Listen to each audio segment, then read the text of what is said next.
Então vamos lá. Ricardo, muito obrigado. Boa tarde para você aí no Brasil. Aqui já são 6 horas da tarde, mais 2 horas no Brasil. E desculpa aí pela última vez aí que a gente tentou fazer essa entrevista, mas eu acabei me complicando aqui, não deu certo. Mas dessa vez nós vamos fazer com certeza. Então, muito obrigado pelo teu tempo, pela tua hora que você vai disponibilizar falando comigo. Essa minha ideia começou um tempo atrás, aí eu tenho conversado com outras pessoas e através do clube aqui do Instituto de Krav Maga, que está patrocinando aí o evento, basicamente. E eu pensei, bom, vamos fazer um evento desse em português também. Então, eu tenho conversado com pessoas aí que eu conhecia e que eu conheço ao longo dos últimos anos. Pessoa aí que tem alguma coisa a ver com a área de segurança, com a área de defesa pessoal, enfim, que engloba isso tudo aí, né? E é claro, você fez parte da lista aí, porque afinal de contas você tem tanta coisa aí para a gente poder conversar e tanta história para contar que eu acho fenomenal. Deixa eu só te dar aqui, para quem não te conhece, para quem não sabe o que está acontecendo, você tem aí, você é casado, você tem 3 filhos, você reside na região de São José dos Pinhais, aí, que é do lado aí de Curitiba, no estado do Paraná. Você tem trabalhado aí como a guarda municipal já desde 2008, tá? Então você já tem segurança privada aí mais de 11 anos na área trabalhando aí, você fez curso de formação, você trabalhou, você deu aula, quer dizer, você tem curso no exterior, você fez curso na Argentina, no Canadá, na Itália. Nós tentamos te arrastar para Israel, mas vai ficar para a próxima vez, né? A gente pode ter que colocar isso no currículo também. Curso nos Estados Unidos, você fez vários, você foi aí para o Texas, você trabalhou com grupos de operações especiais das equipes da SWAT, da Special Weapons and Tactics, ou armas e táticas e ações especiais, imagino que seja mais ou menos essa a tradução em português. Instrutor de formação na Escola da Guarda Municipal aí de São José dos Pinhais, das 34 guardas municipais que existem no estado do Paraná, pelo menos aí quase umas 20, aí você já ministrou aula, foi curso de formação. Sempre foi um cara engajado aí na luta contra aí a criminalidade, no caso aí a segurança pública, defendendo aí muitas causas aí na Guarda Municipal. Eu lembro aquela questão aí do pessoal trabalhar com a barba, foi uma época atrás, já imagino que faz uns 2, 3 anos já, o tempo passa muito rápido. Você quer trabalhar, você que é a favor do Pacto Federativo, que quer dizer o quê? Que o dinheiro aí dos impostos arrecadados na região não sejam mandados para Brasília, para alguém poder gastar lá, né? E que o dinheiro seja investido na região do estado do Paraná. Você é formado em segurança, gestão de segurança pública e teologia, porque essa teologia, a maioria dos entrevistados que eu tive aqui nos últimos dias, nos últimos meses, sempre tem alguma coisa a ver com teologia, religião, que eu acho fenomenal isso. Você também é um dos idealizadores do movimento Reais de São José. E você tem trabalhado aí desenvolvendo aí a comunidade, a parte social, a parte organizacional aí de vários projetos na região aí do Paraná. E, enfim, você tem um currículo aqui que, poxa, a gente demoraria mais tempo para poder conversar, mas ao invés de eu falar isso, você nos diga aí, me dá diga aí, me conta um pouco da tua história, um pouco da tua trajetória. O que eu digo para todo mundo é o começo, o meio e o futuro. Então, nos leve nessa viagem aí. Vamos lá. Joyce, eu vou fechar a porta aqui que eu... Alô, tá ouvindo? Estou te ouvindo, estou te ouvindo. Vou fechar a porta que eu tive uma invasão tática da criançada aqui. Espera aí. Não tem problema. Eu coloquei a minha numa gravata lá em cima, ela está tomando banho agora. Então, não esquenta a cabeça que eu tenho que trabalhar com 2 atacantes ao mesmo tempo. Aí. Você tem que ficar com um olho no gato e um olho no peixe. Né? Eu sei como é que funciona aí. Não, e hoje é domingo, né, Joey? Mesmo aqui com a pandemia, a gente toma todo cuidado. Mas estou aqui na minha irmã e tem uma tropa de elite aqui, tem uns 7 de 4, 5 anos, imaginou. Agora eu pedi para fazer uma barricada ali e entrar. Mas vamos lá. O que agora? Não tem problema. Nós vamos conversando, vamos tocando o barco aí. Pessoal, a família faz parte. Eu sou natural. Então, pera, só um pouquinho aí, só um pouquinho. Deixa eu baixar. Ok, vamos lá, vamos começar de novo aí, vai. Vamos lá, continua. Vamos lá. Então, como o Joey comentou aí, esse breve relato aí, e o mais importante, né, Joey? Quando a gente é instrutor novo, a gente costuma dizer ali, a aula tem 45 minutos, você acaba gastando 25 falando do teu currículo. E ao longo do tempo você vê que isso talvez não seja tão importante para a aula, na parte pedagógica, mas ela serve, obviamente, para você estimular o próximo a ser mais. E aqui não é rasgando a seda para você, é um ditado brasileiro, né? Mas você é um dos caras que indiretamente, e depois diretamente, como você, Afonso Ninja, o Camil da Polícia Civil, foram caras que me inspiraram muito, né? Eu me recordo que em 95 eu peguei o currículo do Camil. O Camil, para quem não conhece, é um policial aí da Polícia Civil do Brasil, e foi um dos primeiros aí a fazer curso em Israel, Estados Unidos. E eu lá, aos anos, 19 anos, eu falei, cara, eu quero chegar próximo dessa rapaziada. Você foi um cara que fez história aqui também no Paraná e foi embora aí para a Europa. E hoje a gente tem o prazer, né, que é uma referência nossa. É um paranaense da velha escola aí do karatê, das artes marciais, e hoje dá aula pela Europa, Israel. E isso aí acrescenta muito. Então, hoje, quando eu apresento o meu currículo, eu sempre falo para os meus alunos ou para qualquer tipo de pessoa que vê. Não é nem pela parte pedagógica, porque a parte pedagógica é a aula propriamente dita, mas é para que sirva de estímulo e as pessoas acreditem que elas podem, a despeito da origem delas, se ela veio da periferia, se ela veio de uma periferia extrema, de uma dificuldade familiar, de uma dificuldade de violência urbana, que é o que nós vivemos muito no Brasil, você sabe muito bem. Então, a gente acaba trabalhando muito essa parte aí do estímulo ao ser humano, porque você vê, Joey, as grandes corporações hoje no mundo inteiro, o que elas trabalham com o ser humano é a questão da promoção humana. Porque não adianta eu apresentar resultado, e lá no final do ano, lá no final de uma etapa, eu não ser um profissional feliz. Ser bem remunerado, ter status, mas não ter a minha parte interior, a felicidade. Que, inclusive, quando eu iniciei lá para fazer teologia, a minha busca era sobre o estudo do cristianismo. E na teologia que eu fiz, que foi a Faculdade Batista, aqui de Curitiba, uma das mais referenciadas do Brasil, o que eu ouvi menos foi falar de Jesus lá. A gente foi ver a parte histórica e eu comecei a entender mais a parte do ser humano. E eu falei para minha esposa, a partir do ano que vem, uma das formações que eu quero ter é psicologia, porque eu acredito que nós temos que conhecer mais o próximo, até para que a gente venha evoluir e ajudar também essa sociedade que, infelizmente, ela está meio louca aí, né, Joey? E é o próximo curso que eu vou encarar. A próxima missão é fazer psicologia para entender um pouco mais a mim como ser humano e o próximo também. Eu acho que é isso que nós estamos precisando hoje em dia.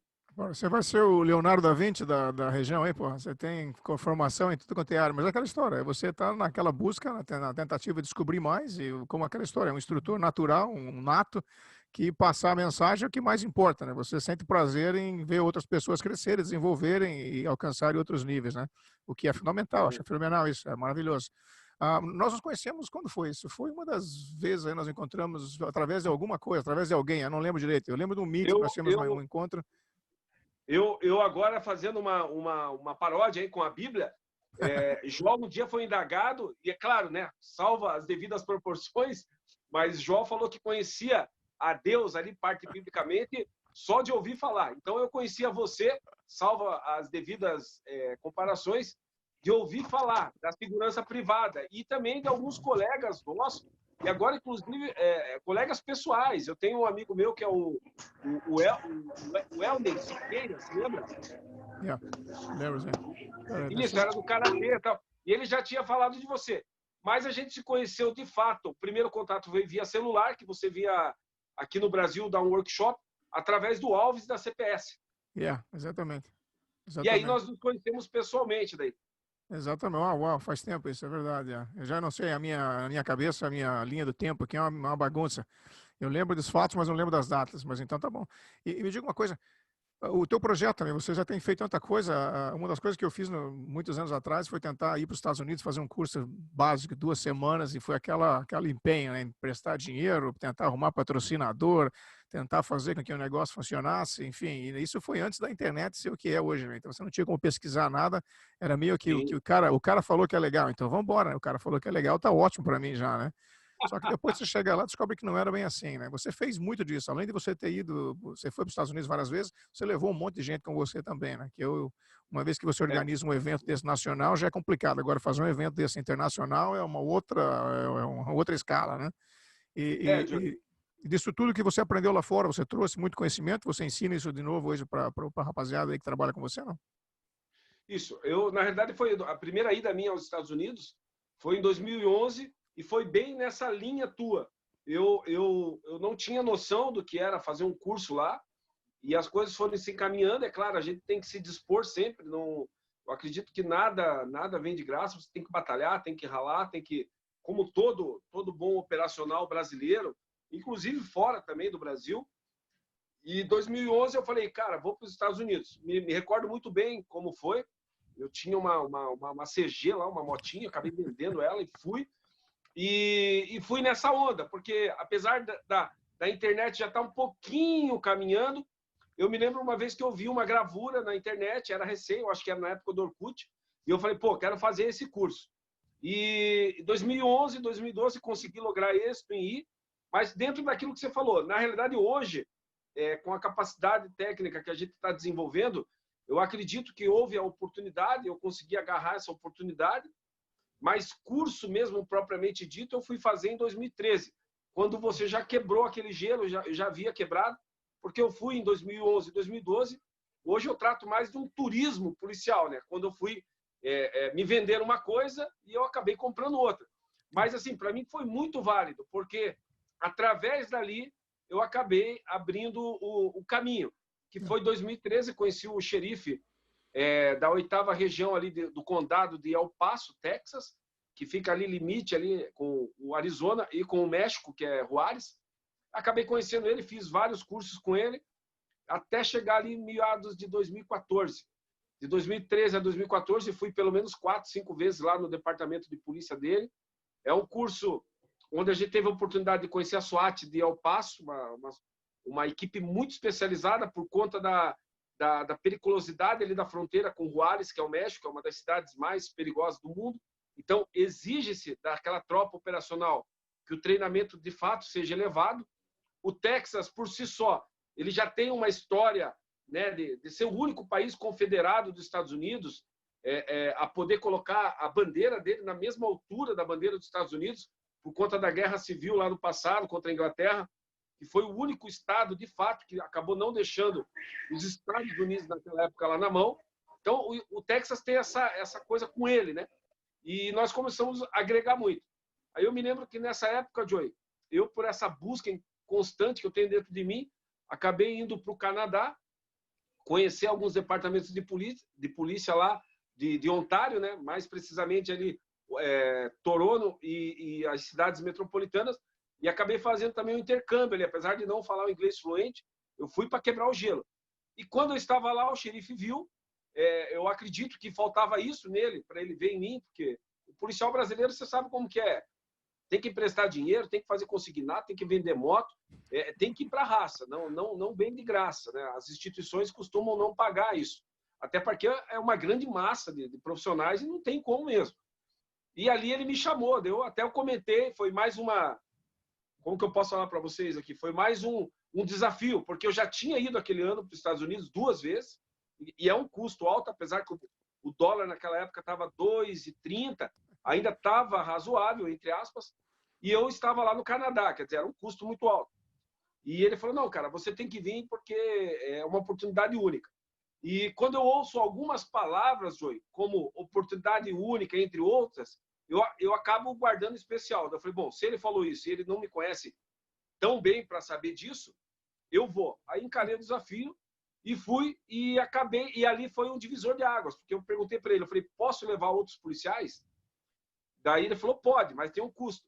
Eu falei, ó, xerife, só que é o seguinte, o policial brasileiro, o policial honesto, guerreiro, ele não tem todo esse recurso. O cara vai... Enfim, expliquei para ele, ele falou, não. Ali começou uma porta muito grande. Ele falou, venha, que eu vou cobrar só o material e a estrutura vocês usam de graça. E assim, Joey, é muito legal porque é um departamento de polícia, né? Você faz uma imersão no departamento mesmo. Aonde você anda lá são só áreas institucionais, ou municipal, estadual, ou no caso lá que nós sempre visitamos um presídio, que é uma unidade federal. E aí eu acabei indo e ali eu comecei, já encarei ali um desafio, levei 4 colegas, né?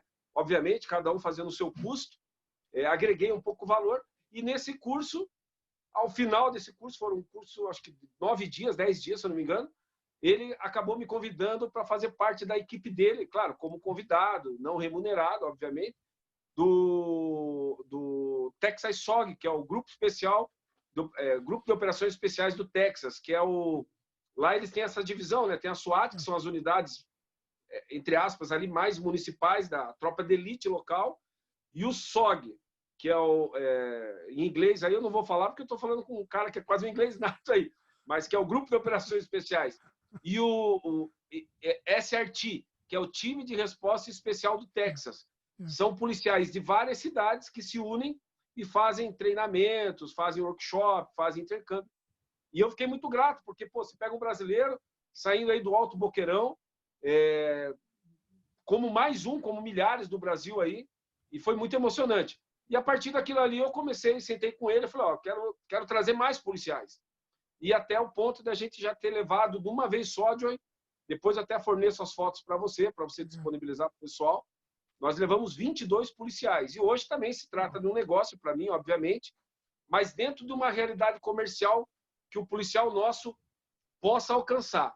E em 2017 e 2018 a gente quebrou uma barreira muito legal. Eu trouxe os policiais do Arizona, do Texas SOG, que é o do Texas, e do Arizona SOG, que é o Grupo de Operações do Arizona.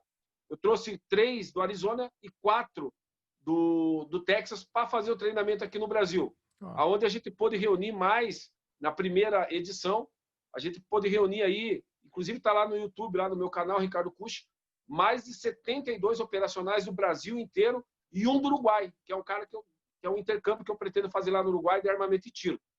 E aí as portas foram se abrindo, né, Joey? Não é fácil, a gente tem um horário aqui para falar, então o enredo sai bem curto, as pessoas podem falar, pô, mas de repente o Cucci tinha patrocínio, Me lembro até hoje, a primeira ida minha eu vendi minha CG, foi um caso de amor, eu olhei para ela, ela olhou para mim e eu a vendi. Só quem já passou por isso sabe, eu vendi tantas, vendi carro, vendi moto, vendi tudo, só não vendi a filha na época porque a mulher brigava um pouco, mas no caso ele até vendido para poder arrumar dinheiro para viajar, né? Mas é mais ou menos por aí, cara, é aquela história, é tentar, como dizem, quem não pede não ganha, né, cara, quem não busca não acha, então quer dizer, tem que ir atrás, e uma coisa que tem essa coisa dessa barreira, você acha que os caras são super naturais do outro lado lá, que são super heróis, mas uma vez que você chega lá e descobre que é tudo a mesma coisa, a única diferença é que eles falam uma língua diferente, quer dizer, é muito fácil você entrar naquela sintonia, naquela frequência, porque a polícia é polícia no mundo inteiro, né? Então, quer dizer, existe um sentimento, vamos dizer assim, uma vez que você consiga fazer alguns amigos lá, não tem problema nenhum, os caras vão viajar, vão aparecer, vão para o Brasil a convite, só pela viagem, pelo fato de poder visitar o lugar pela primeira vez e fazer mais contatos, né? Mas é fenomenal, muito bom, parabéns.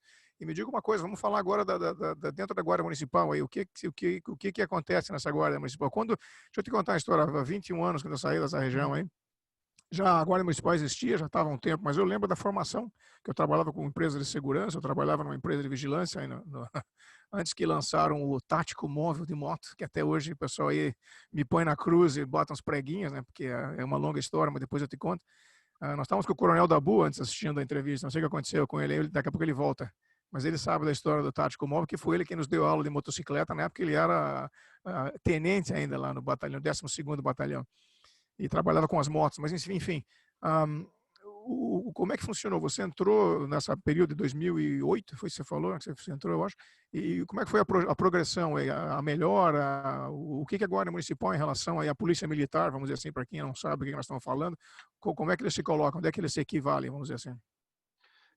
Até foi bom você citar o grande coronel Dabu, foi meu professor na Guarda Municipal, foi meu instrutor, e foi meu instrutor também em 2 cursos, aliás, 3 cursos que eu fiz na Escola de Formação, a CPS, que eu fui aluno lá 21 anos atrás, e hoje eu sou instrutor lá há 10 anos. O coronel Dabu, na época, era também tenente, depois capitão, major, e depois acabei não encontrando mais. Inclusive, vale ressaltar aqui, Joey, as guardas municipais, elas passam por um processo, até hoje, estão passando por um processo de profissionalização muito grande. Então, só para vocês terem uma ideia, assim, números absolutos, bem rapidinho, em 1988, quando os constituintes, lá no artigo 144, entenderam que o Brasil, se tratando do tamanho que é o Brasil, continental, a estrutura jurídica que o Brasil tinha na época, vindo de um regime militar e vindo de várias situações, o que eles entenderam? Que não poderiam colocar o peso somente sobre o município da segurança pública.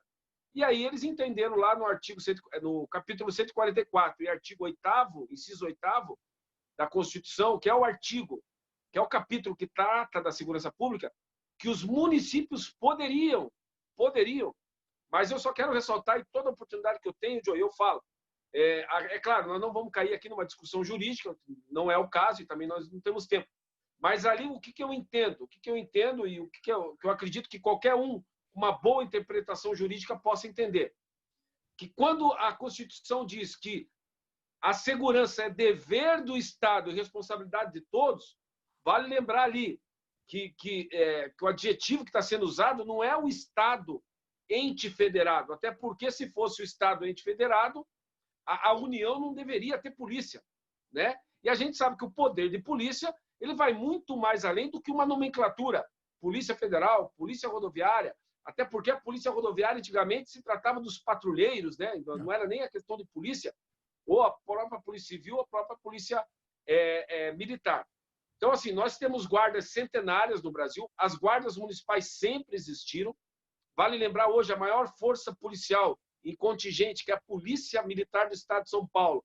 Até 1969, ela se tratava de Força Pública Civil Estadual, ela era uma tropa civil, ela não era militarizada, e aí nós estávamos ali com 5, 6 anos do regime militar, havia uma pressão muito grande, São Paulo é referência em tudo, não adianta, tem 40% do PIB do Brasil está ali, uma das gigantes do mundo, e acabou se tornando Polícia Militar. A própria Polícia Civil aqui do estado do Paraná era a Guarda Civil Estadual, está lá nos anais da Escola Superior. Quem puder visitar ali na Rua Tamoios, Vila Isabel, vai ver a história. Então, a Guarda Civil, ela sempre existiu no Brasil.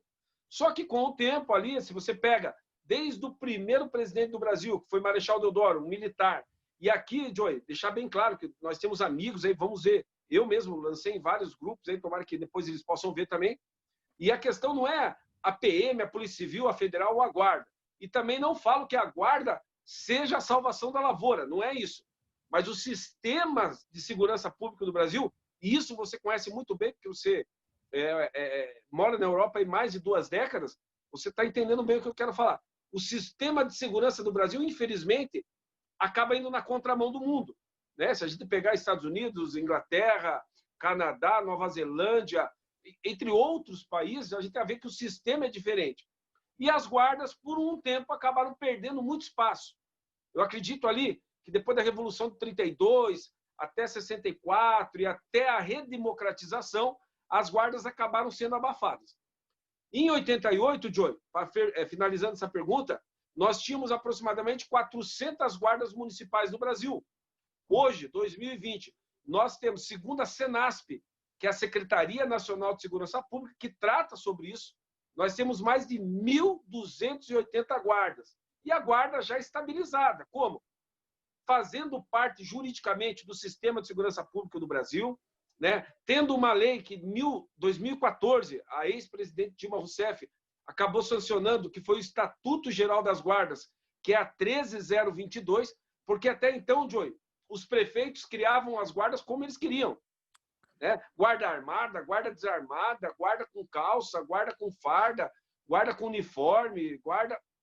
E aí se criou uma forma de se criar guarda. Então, começou a se profissionalizar, depois de 14. Aí, você exige hoje um mínimo de horas com uma guarda armada e sem arma, porque não foi instituída a obrigatoriedade da guarda armada, que eu acho que foi uma das grandes... Teve 2 grandes lacunas. Isso... Porque você não pode ter uma força policial, né, desarmada, ainda mais no Brasil, mas beleza. E a questão da aposentadoria policial, isso nos prejudicou muito, que é uma luta que compete a cada guarda. Então, assim, hoje a guarda está passando num momento muito, muito bom, de crescente, e agora fazendo a ressalta aqui, o coronel Dabu, na época era tenente, se eu não me engano, capitão, aliás, foi um dos que ajudaram a formar a nossa guarda de São José, e é uma guarda atuante por isso, que nós tivemos ali excelentes profissionais. O coronel Dabu, na época lá, os cursos de formação nossos, todos foram com curso do Choque, curso da Rony, na época não havia o batalhão de operações. Então, a guarda de São José, ela sempre foi uma guarda operacional, de rua. Só para você entender, e finalizando, nós não temos postos fixos em São José dos Pinhais. A guarda não é que é menos ou mais, não é isso. Mas é uma guarda de rua. E a gente está tentando, Joey, ao longo do tempo, agora partindo um pouco para a política também, é fazer uma guarda mais cidadã, uma guarda de proximidade com a comunidade. Nós não podemos perder a guarda, ela não pode perder isso. Mas, ao mesmo tempo, ter uma guarda capacitada. Se tiver que ter um confronto, vai estar preparada. Se tiver que ter uma linha de negociação, a primeira intervenção vai estar preparada, porque a gente sabe que o COI não consegue estar em todos os lugares e existe uma demanda gigantesca. Então, as guardas, até por essa obrigação, às vezes, de ser a primeira polícia ou a primeira instituição de intervenção ali, ela acabou se qualificando. E o Paraná, não é porque nós somos paranaenses, mas o Paraná, graças a Deus aí aos profissionais, é um dos estados da federação que mais avançado está. Só para terminar, Joey, das 1.280 guardas aproximadamente, nem 400 são armadas. Então, nós temos aí uma linha de porcentagem muito pequena ainda, né? O número absoluto é grande, 400, mas perto do todo é bem pequeno. E no Paraná nós estamos com quase 90% de guarda armada, quer dizer, não é só estar com uma arma na mão. Então, hoje, as guardas do Paraná estão no estágio muito avançado. Segundo a CESP, Secretaria Nacional de Segurança Pública, o Paraná hoje tem uma das guardas, né? São 34 guardas, por enquanto, mais qualificadas aí do Brasil.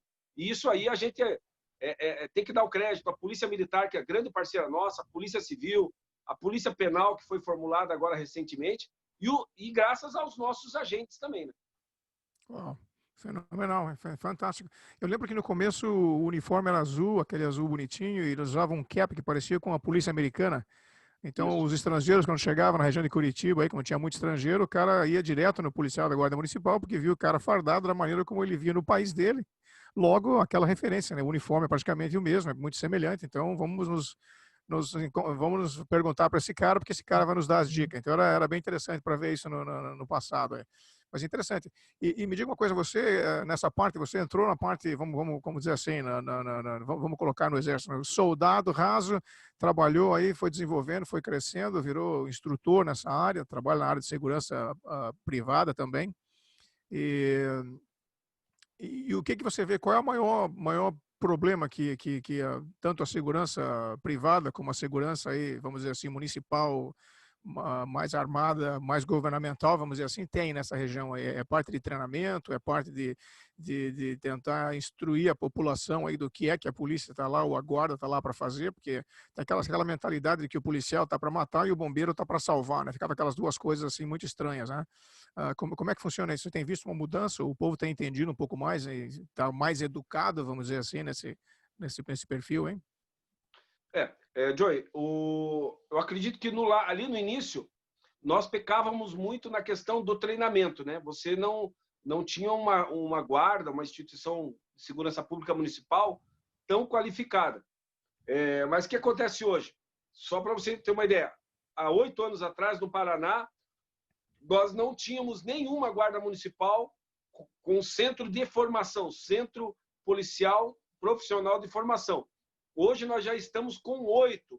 E essas 8, obviamente, nem todas as guardas vão conseguir ter um centro de formação. Nós temos guardas aqui, igual a guarda de Colombo, que tem 26 profissionais. Então é muito pouco, né? A estrutura, obviamente, é pouca. Então, eu acredito que a gente conseguiu passar de um patamar mediano na questão de treinamento para um patamar bom, chegando aí próximo de um patamar, muitas já alcançaram, mas a maioria chegando num patamar de excelência, né? Treinamentos constantes, até a própria 13022, essa lei federal, que é o Estatuto Geral das Guardas, ela regulamenta que nós temos que ter uma taxa de horária mínima anual. Em contrapartida, se você não cumprir ela, você acaba perdendo o porte de arma. Então, hoje, qualquer guarda municipal aí para estar atuando armada, após formada, ela tem que ter mais de 80 horas obrigatórias de treinamento. Dentro dessas, 60% só de armamento e tiro.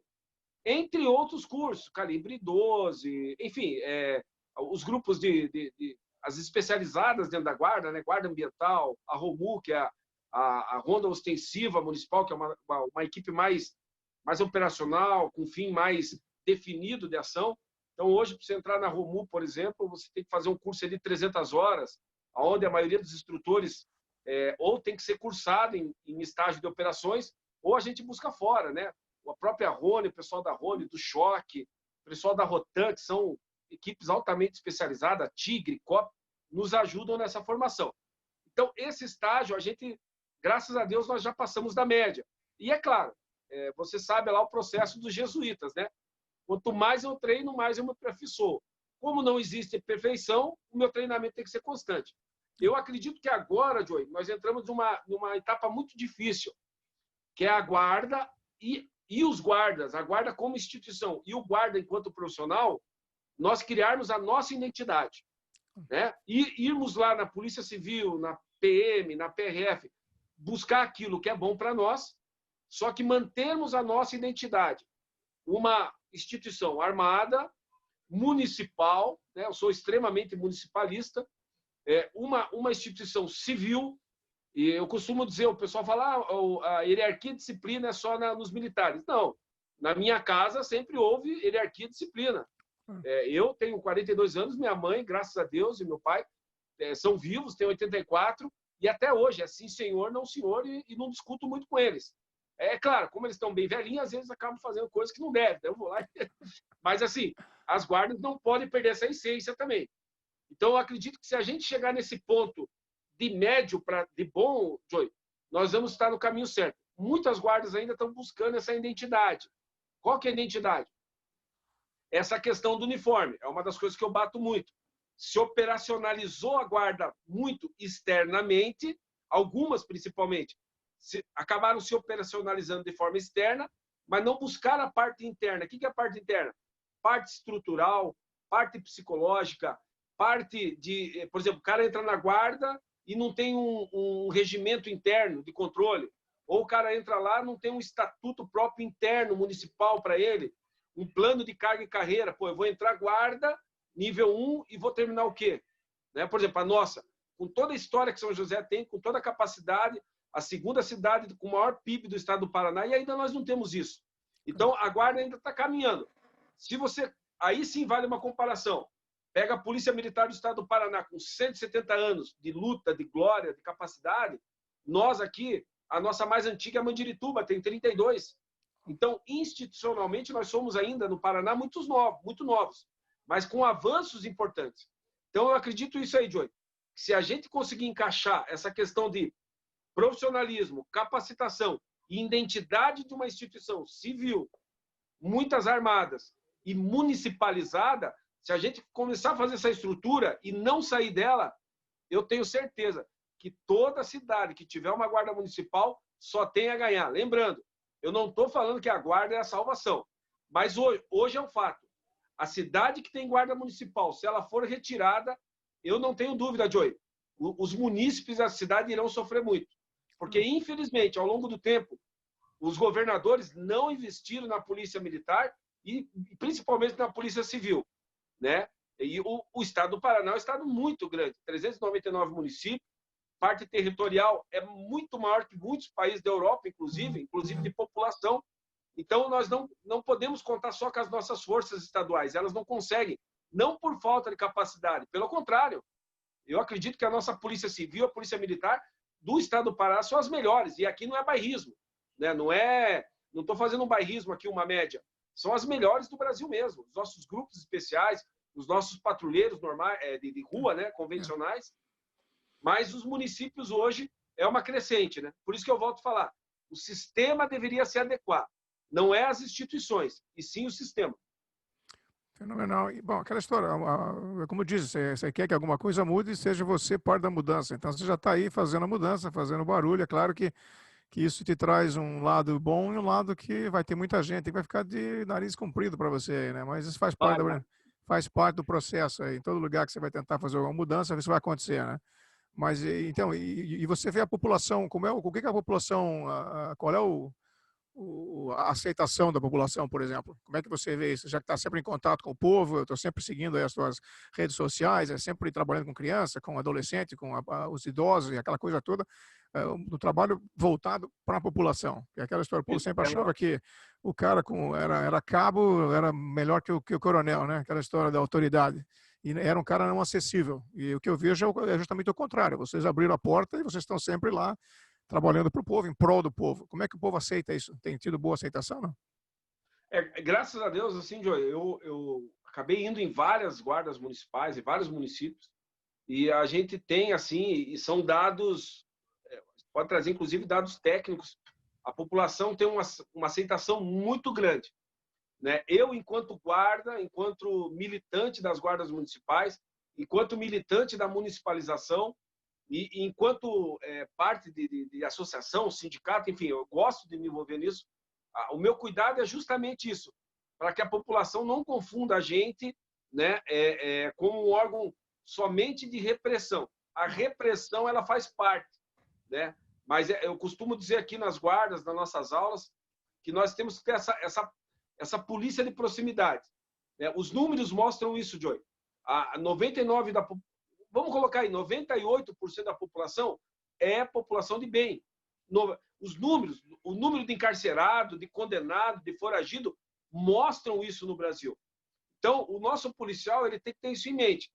Tem que sair para patrulhar, ele tem que fazer um policiamento de proximidade. O que é proximidade? Não é toda hora você vai abrir um sorriso, não é isso aí. Mas, pô, nós já somos do município. A grande maioria, a grande massa dos nossos policiais, dos nossos operadores de segurança, são do município. Resumindo, o meu vizinho não é só mais um munícipe que eu tenho que cuidar. O meu vizinho é meu amigo. O meu vizinho é o cara do futebol, é o cara do truco, é o cara da minha comunidade de fé. Então, isso aproxima muito a gente da comunidade. E, graças a Deus, a aceitação da guarda, acredito que em geral, e em São José de forma específica, é muito grande. Algumas cidades ainda não romperam alguns dogmas. Por exemplo, a gente sabe que tem cidades que entendem que a guarda é muito mais patrimonial, porque o trabalho, o histórico dela foi mais isso. Okay. Mas aí eu pergunto, Joey, existe até uma forma pejorativa de falar isso. Porque o cara fala, mas o guarda da cidade A só cuida da escolinha. Pô, mas meu Deus do céu, a escolinha, ela tem aquilo que é mais importante para nós, os nossos filhos. Então, né, oxalá que tivesse um guarda muito preparado em cada escolinha, para cuidar das nossas crianças, para reprimir o tráfico de droga na frente da rua, para reprimir a pedofilia, o assédio moral, o assédio sexual. Então, se cria algumas formas pejorativas de se falar da guarda. Mas é só do patrimônio. Mas calma aí. O patrimônio é público, o patrimônio é todos nós, né? Numa praça, por exemplo, qual que é a coisa mais importante? Um banquinho de madeira? Claro, a gente quer preservar aquele banquinho de madeira. Ou aquela família que está indo passear, em outrora não podia passear porque tinha um monte de maconheiro vagabundo lá. Desculpa o termo, mas a verdade é essa. Então, assim, a comunidade, ela pelo menos em São José, a guarda é uma referência. Só lembrando um dado, Joey, teve uma oportunidade, acho que uns 6 anos atrás, nós tivemos uma administração que não foi muito boa para a guarda e durante 8 meses nossos coletes ficaram vencidos. E quando chegou no 8º mês, nós decidimos que não daria mais para trabalhar, não porque nós não queríamos, é porque é um IPI, né? Uma coisa básica. Nos anos 80 não tinha, obviamente, mas é porque também não havia muita cobrança para não ter. Mas hoje é uma necessidade do policial do Brasil. Aliás, de qualquer operador de segurança pública ou privada, um colete balístico. E no 8º mês nós acabamos disparando uma greve. Só para você ter uma ideia, o juiz da comarca na época, se eu não me engano, o doutor Alexandre Calderari, não me recordo direito, chamou a comissão de greve e falou, é um pedido meu, eu podia determinar a volta de vocês, mas eu entendo que sem colete fica difícil também. E no pedido dele, ele colocou, nós temos esse pedido, para nós é uma vitória, sabe, Joey? Ele colocou que a importância da guarda voltar a trabalhar, porque de 70%, e dependendo dos dias, mais de 80% dos flagrantes delitos ou dos atendimentos eram realizados pela guarda. Resumindo, era de suma importância que a guarda voltasse a trabalhar por conta do apoio de segurança pública à comunidade. E, claro, ressalto, a Polícia Militar é um órgão muito importante, mas o Estado acaba não ajudando a PM. Nós temos um batalhão, o 17º, que é um grandioso batalhão, só que ele é obrigado a cuidar de 20 cidades, né? Com uma média de 500 policiais, eu acho. É muito pouco. Nem que os caras conseguissem voar, né? Eles não chegavam, não tinham que chegar a tempo, né? E uma região metropolitana como a de Curitiba, né, Joey? O cara assalta em Curitiba, vai para a região metropolitana. Então, toda a região metropolitana, principalmente de circunferência de uma capital, ela gera muito crime. Então, assim, graças a Deus, e claro, graças ao trabalho que as guardas instituem, né? a comunidade gosta muito. Mas agora eu ressalto aqui um puxão de orelha para os nossos guardas. Nós ainda sofremos com essa questão de identidade, né? Uma das coisas que eu bato muito é a questão da operacionalidade externa do guarda. Eu não preciso estar com uma roupa extremamente operacional para ser um bom policial. Eu acredito que até para não se banalizar os grupos... Eu não gosto da palavra de grupo especial, até porque eu acho que a formação de um operador de um grupo especial era extremamente diferente. Mas eu costumo dizer dos grupos especializados que as guardas têm, esses sim devem ter uma vestimenta, mas nós não podemos perder essa característica de uma polícia de proximidade, uma polícia mais humana.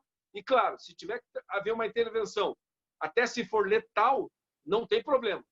Só para você entender, Joey, e os amigos que estão vendo, os últimos 5 anos aí, 5, 6 anos, a guarda, infelizmente, acaba se envolvendo com vários confrontos, né? E vários marginais acabaram sendo mortos nesse confronto, não pelo desejo do agente, mas pelo momento da hora ali. O momento é crucial, 3, 5 segundos. Graças a Deus, nunca tivemos um agente nosso tombando morto, né? E por isso que a gente pega muito forte no treinamento. Mas a gente sabe que pode haver essa fatalidade, pelo menos aqui em São José, né? Já em outras cidades já ocorreram.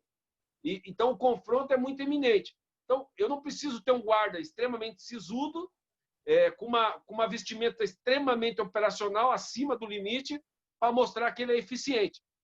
Então, eu tenho que fazer esse meio termo. E aí passa por essa questão de identidade, entendeu? Se nós perdemos a identidade e acharmos que nós temos que ser similar a B, C e D, eu acredito que o nosso futuro não vai ser muito bom. Mas, graças a Deus, a maioria das guardas ainda estão procurando esse nível de profissionalismo e a comunidade está vendo isso. E a comunidade acaba prestigiando. Fenomenal. Uau, maravilha. Eu lembro que na minha outra vida, né, quando eu era um cara novo, eu trabalhava na equipe de uma empresa de segurança e dirigia pelo menos 300, 350, 400 quilômetros numa noite, num turno de 12 horas. Ia lá para o litoral, cruzava de barco para o outro lado e voltava para Curitiba. Então a gente via cada coisa de madrugada que era assustadora, né? Tipo, Curitiba, naquela época, 3 horas da manhã, você podia deitar na rua lá e dormir uma hora que não acontecia nada, não tinha nada, né? E você só via a cachorrada latindo de longe. Então, quer dizer, esse foi um tempo antigo aí. Mas imagino que vocês hoje em dia têm bastante coisa aí, como a população tem crescido, uma série de coisas cresce com isso também, né? Claro. Mas, enfim, vamos mudar um pouco de assunto aí. Fala aí dessa tua campanha. Você está tão empolgado nessa coisa de querer mudar que para tentar mudar a sua guarda é uma coisa, a guarda já ficou pequena, vamos tentar mudar aí o Estado agora. Então, você está querendo tentar trabalhar num cargo político, vamos dizer assim. Fala mais um pouco sobre essa tua ideia. Em 2018, Joey, 2017, perdão, a gente começou a entender que havia uma grande necessidade, né? E a política pública, a política partidária no Brasil, ela está intrinsecamente ligado com a população, mesmo a população enxergando isso, e com os órgãos públicos. Então, por exemplo, a gente começou a compreender, enquanto profissional de segurança pública municipal, que para vir uma coisa básica, Joey, o que é um básico para um agente de segurança? É a vestimenta e o armamento, e é uma viatura decente. Nós tínhamos um trâmite, e ainda temos, um trâmite muito grande.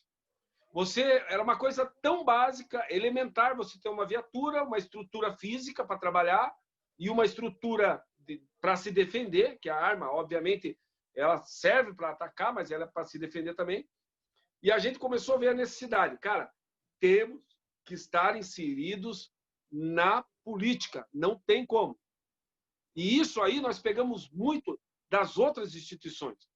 Então, eu sempre faço a ressalva, por exemplo, a Polícia Militar, de forma muito inteligente, começou a perceber isso muito antes. Até porque eles têm uns conselhos, conseguem se reunir com muito mais habilidade, muito mais clareza.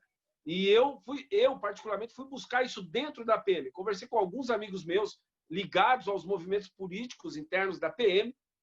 E eles começaram, sou muito grato a eles, inclusive um é o francês, o Marcelo Francês, agora recentemente foi promovido a cabo.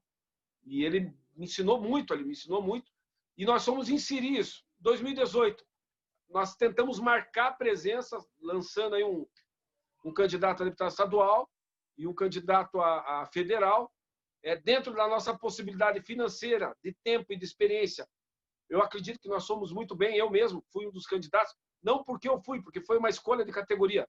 Nós conseguimos voto em 90 cidades, foi algo muito importante, em 40 dias, é algo assim fenomenal para nós. E nós agora, após a eleição de 2018, rodamos o Paraná inteiro e fomos conversar com algumas lideranças internas da Guarda, para mostrar a necessidade. Porque é o seguinte, Joey, um deputado federal ele está muito longe de nós. Um deputado estadual ele também está muito longe. Por exemplo, eu moro em São José, eu pego a 277 e vou ali na Praça Nossa Senhora da Salete, mas eu não consigo ter muito acesso a um deputado estadual. Agora imagine quem está lá em Foz do Iguaçu, quem está lá em Cambará, que está a 700 quilômetros daqui. Daí não vai falar mesmo. Então nós entendemos da base. E aí começamos a profissionalizar isso. No entanto que a Guarda, aliás, das 34 guardas do Paraná, hoje nós temos, eu vou falar pré-candidato porque a legislação exige isso. Então hoje nós temos aí 17 oficiais, né? 17 pré-candidatos em 17 cidades a vereador e temos aí, graças a Deus também, 2 pré-candidatos a prefeito, sendo guardas municipais. Porque nós entendemos que nós chamamos, né, um ditado nosso, algumas guerras nossas, a grande maioria das nossas guerras são no âmbito interno, junto com o prefeito. Então, por conta dessa questão óbvia, nós temos que estar inseridos nas câmaras municipais, né? E assim, Joey, não é só uma questão de classe, tá? Até para o grande público entender. É uma questão de qualidade da segurança pública municipal. Se eu tiver um guarda, um operador de segurança, com direito a um sistema psicológico, quando ele tiver um confronto, quando ele tiver com um problema de vício, problema interno com a família, o número de suicídio tem aumentado muito grande, o número de alcoolismo, o número de divórcio dentro dos operadores. Se eu tiver um sistema institucional psicológico para cuidar disso, se eu tiver os elementos mínimos, o que é elemento mínimo? Uma farda adequada. Aqui vale agora, é um desabafo. Eu trabalho na segunda cidade mais rica do estado do Paraná, numa cidade que passa 3 BRs que ligam o Brasil inteiro ao sul do país e ao maior porto de grãos do mundo, que é de Paranaguá, e eu estou sem uniforme há 5 anos. Quer dizer, é inadmissível isso aí. O cara trabalhar com 2 uniformes durante 5 anos. Então, são elementos básicos. E nós entendemos que, via política, que da onde vem as emendas parlamentares, da onde você consegue trazer recurso, da onde você consegue fechar convênios com a Senasp, que é a Secretaria Nacional, e a Senasp, se diga-se de passagem, ela tem bastante recurso, basta apresentar projetos interessantes, projetos bons e qualificados, que ela envia os recursos. E mais, Joey, o ano passado, mesmo a gente não sendo vereador, não fazendo parte do parlamento, nós fizemos um projeto em São José, só para você ter uma ideia, de parceria pública-privada. Levamos para os vereadores aprovaram, e hoje a gente também pode, de forma legal, de forma legalizada, buscar recurso com empresas fora. Por exemplo, nós temos 2 grandes montadoras aqui em São José dos Pinhais. Nós temos mais de 15 mil CNPJs abertos. E o empresário brasileiro, mesmo pagando altas taxas de impostos, alta carga tributária, ele ainda é solidário com a segurança pública, ele é solidário com o povo. Então, se o município não tem, diz que não tem, a gente busca fora. Então, a política foi um viés, né? A política foi um viés, é um caminho, e a gente, é claro, antes da escolha, a gente foi buscar categoria, sabe, Joey? Não foi uma escolha pessoal. Eu não nasci acordando, eu quero ser vereador, eu quero ser deputado. Não. Nós fomos ouvir em casa. E, graças a Deus, a rejeição foi bem pouca. Nós temos uma rejeição, obviamente, anormal, e a aprovação foi muito alta. E hoje nós vemos isso na rua, né? Agora, falando mais de mim aí internamente, a gente acabou vendo na rua inúmeras visitas, inúmeros adesivos. A gente sabe que é difícil uma pré-campanha, uma futura campanha para vereador, é muito olho no olho, você tem que ir lá no boteco, tem que ir lá no campo de futebol, tem que ir lá tem que estar em todos os lugares, porque tem que ser visto, tem que falar com a comunidade. Não é fácil. Não é fácil você buscar o apoio. Mas a gente entende que também não é difícil. E graças à aprovação do nosso trabalho, hoje, dentro do meu partido, a gente, graças a Deus, está bem cotado. Só que, claro, pé no chão, humildade e, como diz aí os antigos, muita sola de sapato aí para ganhar esses apoios. Uma das Uma das vantagens, eu imagino, que você tem aí é que alguém que conseguiu alcançar aí a presidência da República nesse país tão grande gastou aí uma fração do que os outros gastariam ou gastaram e acabou conseguindo aí o mesmo êxito, se não até mais, né? Independente aí de outras da política depois do que aconteceu, mas enfim, existe uma maneira, existe um caminho, o caminho já foi feito, já foi desbravado, é uma questão agora só de continuar seguindo aí. Mas deixa eu mudar de Sim. assunto um pouquinho aí. Vamos falar dessa tua cidadania europeia. Você é o italiano mais alemão que eu já vi na vida, né? Com um sobrenome desse, que para mim ele soa como Kuschk, com CH, um K, né? Mas não é, né? Ah, Joey, qual que é a pronúncia aí para vocês? Kuschk. Tem um K, Cusco. o CH é o K, né? É o K? É, Cusco. mas em italiano, por exemplo, minha filha se chama Chiara, é CHI, né? Então o CH é um K. Mas enfim, eu posso até estar enganado, com certeza, muito mais fácil, né? Mas me conta aí, por que você não quer ser um candidato ao membro do Parlamento Europeu? Não seria mais interessante? Você não podia fazer muito mais coisa? Então, há uma parte documentacional, né? E graças a Deus foi feita aí a última ida minha para a Itália, que foi em fevereiro desse ano. Eu iria te visitar, mas o mundo, né? Não vou falar nem que fui eu, que seria muita pretensão. O mundo acabou sendo abalado por essa pandemia louca aí. Mas Ah, muito em breve aí farei uma visita que já estamos agendados. E essa visita vai vir com muito curso, hein, Joey? opa, Então é o seguinte, a minha família, ela é 4 origens, né? O Cuxi é o meu bisavô, e agora estudando um pouco mais aí, junto com a minha irmã, a mais velha, o meu bisavô ele veio para Lages, o bisavô Cuxi, que é eu não sei a pronúncia correta, é o Hudson Becker Cuxi. Veio ok. para Lages, e a parte da minha mãe materna, que foi o meu trisavô, o Domênico Cecconi, né, que aqui no Brasil é o Domênico Secon, ele chegou em meados de 1867 no porto de Paranaguá. Uau. Há uns 15 anos atrás, minha irmã descobriu, obviamente, essa questão. A Itália é um dos poucos, talvez se não seja a única ainda, nação que repassa a cidadania por tipo sanguíneo, né? Yeah. E nós tivemos acesso a isso aí, fizemos, obviamente, tudo dentro daquilo que a lei determina, documentacional, a parte lá da Polícia Federal deles, que agora não me recordo qual que é o nome, mas não é uma Polícia Federal, o nome, né, a nomenclatura, a parte de residência, foi tudo feita e, graças a Deus, foi aprovado, né? E hoje já confirmado aí com documentação, tudo, sou um cidadão italiano. E tem a parte também um pouco da África, né? Porque o meu pai, os pais dele, meu pai biológico, os pais dele são da Bahia, são negros, certamente meus bisavós, talvez aí num pensamento um pouco longínquo, os meus trisavós aí vieram da África, com certeza. Então, eu costumo dizer, sabe, eu sou um verdadeiro brasileiro, né? Um pouquinho, uma pitada de cada coisa aí. Ah, Mas eu tenho essa cidadania italiana, né? E, obviamente, a gente pensa muito nos filhos, né, Joey? O futuro e a janela que eles podem ter aberto, coisas que eu fui conquistar hoje com 42 anos. A minha filha mais velha tem 17 e já é uma conquista para ela. Falo para ela, os pequenos ainda não entendem muito, né? Que eu tenho 2 de 5 anos, são gêmeos, mas a maior eu falo, ó, agora o mundo já estava globalizado quando você nasceu, agora ainda mais. E yeah. com essa possibilidade, o mundo pode ser o limite para você, basta ela aprender a lutar por aquilo que ela quer. Com E para mim é certeza. uma felicidade, né, Joe?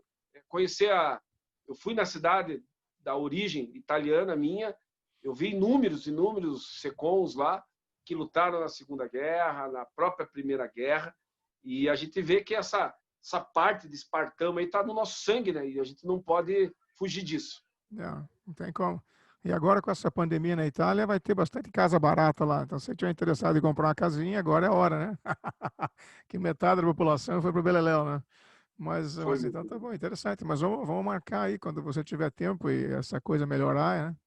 E para poder vir para cá, como você falou, vamos para Israel, que é do ladinho aqui, 4 horas e meia de Vamos. voo, nós vamos lá, vamos passear, conhecer um monte de gente que eu conheci lá nesses últimos anos e aqui em volta também dá para fazer um monte de coisa aqui.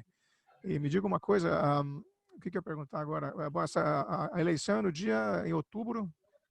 A eleição oficialmente ainda, ela é dia 4 de outubro, vai ser o primeiro domingo.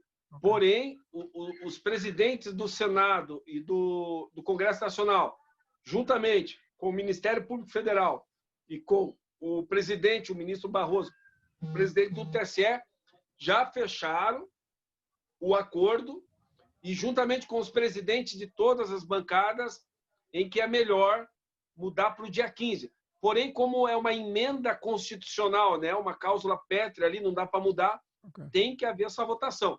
Então, eles fecharam o acordo, porque são várias votações. Eles vão fazer essas votações tudo no mesmo dia para que se defina, porque é uma questão constitucional, então não pode simplesmente, por uma medida cautelar ali, agora não me lembro o nome, uma medida provisória, perdão, uma MP.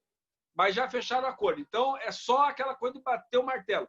Aí será dia 15. Não sei se você se lembra, mas antigamente, aí, uns 20, 15 anos atrás, era 15 de novembro, pela proclamação da República, e eles acabaram mudar a data. Então, eles escolheram 15 de novembro, inclusive para fazer uma homenagem às eleições passadas, né? Uma coisa aí que já era 15 de novembro, e agora mudaram para 15 de novembro. E ainda continua usando aquela urna eletrônica ainda, não? Eu sou adepto da velha escola, né? Meu negócio eu gostaria que fosse no papel, e aqui não é a questão se é o Bolsonaro é a favor também, tal, mas eu acho que é muito mais emocionante, inclusive, né? E a Você urna... quer dizer que é mais legal o negócio, essa coisa de urna eletrônica? Qualquer moleque de 15 anos que sabe hackear o negócio, os caras estão dando golpe no site do FBI, porra. Imagine os o que caras estão. Mas entram enfim, no né? Pentágono, quem dirá numa urna que é, inclusive, feita na Venezuela. Nada contra nossos irmãos venezuelanos, mas a gente sabe que eles estão sofrendo lá a domínio da esquerda há algum tempo. O sistema não é bom, né? Bom, não. Mas enfim. Ricardo, o negócio é o seguinte, cara, a gente mantém essas entrevistas em torno de 1 hora, porque também é coisa, nós com certeza poderíamos conversar por horas, né? Ainda mais faz tanto tempo que nós não conversamos, mas para ficar fácil para o pessoal assistir isso depois, né? Que não fica uma coisa muito longa, muito cansativa. E o que eu sempre digo, se o papo foi interessante, a gente pode fazer uma segunda, né? E assim a gente pode estender um pouco mais e conversar sobre outras coisas, se tiver interesse. Mas enfim, mas por enquanto eu te agradeço muito aí por essa hora e vamos tocar o barco, vamos continuar fazendo os planos aí, vamos esperar que essa perrengue aí vai embora e o povo volte à normalidade, né? Pelo menos alguma coisa aí perto do que era normal para a gente poder viajar, principalmente, e fazer um pouco mais do que a gente quer fazer aí. Mas por enquanto, muito obrigado, te agradeço e, cara, boa sorte nessa tua nova aventura aí.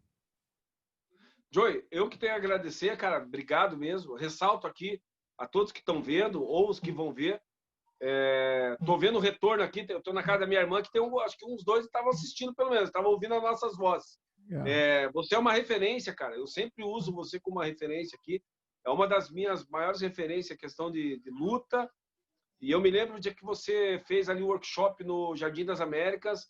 Você deu uma pincelada lá sobre a tua ida e você falou, salvo engano em as palavras, você falou, cara, eu sabia muito bem o que eu queria para minha vida, né? E sabia que Curitiba ali, obviamente, não era nada contra a cidade, pelo contrário, mas para o teu sonho, para a tua capacidade, ela já era pequena. E você acabou falando algo que, além de emocionar, acaba incentivando mais. A questão da guarda, é claro, a nossa luta é muito maior.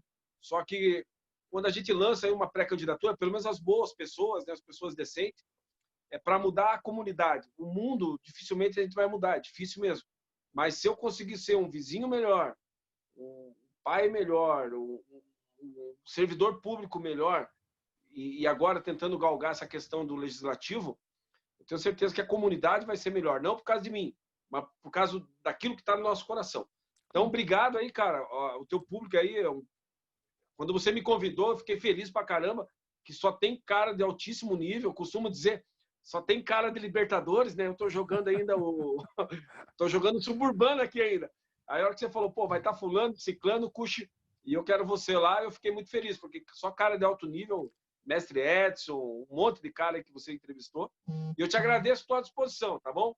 E como um bom italiano, não sendo muito bom no sotaque, arrivederci. Arrivederci, falou. Então tá bom, então vamos conversando. Então, um abraço para você, cara, te cuida aí. Obrigadão aí. Um abraço, até mais. Tchau, tchau. Tchau, tchau, tchau.